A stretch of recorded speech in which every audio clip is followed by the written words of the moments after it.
நேற்று ஒரு சின்ன பிரச்சனை. ஆமாம், பொம்பளை பிள்ளைய அடக்கூடமா இருக்கணும். எடுத்து பேசிச்சு, கழுத்து மேலே ஒன்று வச்சேன். வீல்னு கத்தி ரூம்குள்ளே போயிடுச்சு. அடிச்சிட்டேன். ஆமாம், வரேன் சார். என்ன பிரச்சனை? அவன் பக்கத்து பார்வதி இருக்கால, அவன் புருஷன் செத்துட்டான். செத்துட்டானா? எப்படி?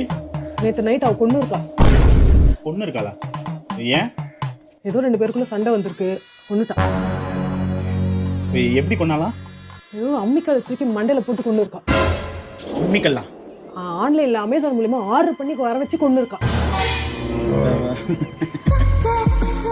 கடைக்கு வேற போகணும்னு சொன்னேன், ஷாப்பிங் ஏதோ பண்ணணும்னு. நேற்று நான் ஏதோ கை தெரியாம அப்படி திரும்பும்போது கை பட்டுச்சு மேலே. ஏதோ கோச்சிங் மேலே ஏதோ கோவம் இல்லைல்ல? மேடம், அமேசான்ல இருந்து பார்சல் வந்திருக்கு. அம்மி மிதிச்சாச்சு.